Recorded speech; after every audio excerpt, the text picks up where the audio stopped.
বাঁশখালীর বন্যা কবলিত মানুষের পাশে আলহাজ বেলাল আহমেদ আর্থিক সহায়তা বিতরণ। চট্টগ্রামের বাঁশখালী উপজেলার বন্যা কবলিত বিভিন্ন এলাকায় ক্ষতিগ্রস্ত মানুষের মাঝে আর্থিক সহায়তা প্রদান করেছেন নিউজ পোর্টাল এসটিভি ২৪ ও নোমর নিউজের চেয়ারম্যান আলহাজ বেলাল আহমেদ। সম্প্রতি আয়োজিত এ মানবিক সহায়তা কার্যক্রমে বন্যায় ক্ষতিগ্রস্ত অসহায় পরিবারের সদস্যদের হাতে নগদ আর্থিক সহায়তা তুলে দেওয়া হয়।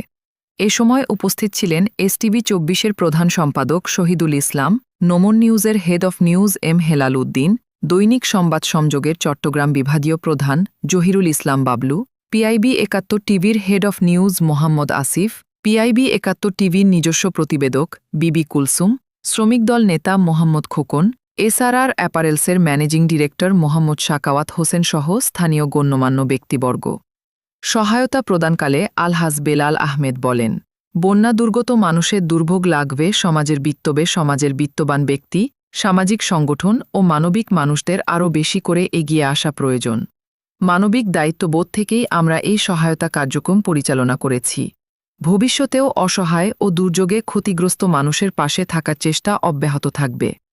এ সময় স্থানীয় বাসিন্দারা এই মানবিক উদ্যোগকে আন্তরিকভাবে স্বাগত জানান এবং বন্যা কবলিত মানুষের পাশে দাঁড়ানোর জন্য আলহাজ বেলাল আহমেদ ও সংশ্লিষ্ট সকলের প্রতি কৃতজ্ঞতা প্রকাশ করেন।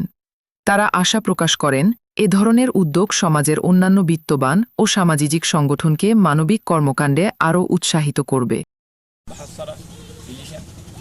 তবে কথা হচ্ছে, যেখানে গেছি প্রায় মিশ্রণ ঘর বাঙ্কা, মাটির ঘর, প্রত্যেক ঘরে এক কাদা। তো আমি কি বলবো, আসলে আমার সাথে কখন ছিল নিয়ে বলা। হ্যাঁ, আপনারা ঘর দুয়ার মানুষের কীরকম দেখেছেন? খুবই খারাপ।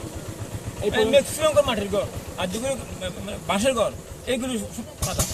এই পর্যন্ত আমরা কতজনকে আর্থিক আমি আমার সম্মত 50 থেকে 60-70 জন, 70 জন আমি অসহায় ফ্যামিলিকে দিয়েছেন। আর কতজনকে দিবেন? আমার এখানে 100 প্যাকেট আছে, আমি 100 জনকে দিই। আর 70 জন মতো দিচ্ছি, আর 30 জনের হাতে আছে। আচ্ছা, সবাই তো ক্রান্তি শুকনো খাবার দিচ্ছে, আপনার এই ব্যতিক্রমী আয়োজনটা কেন?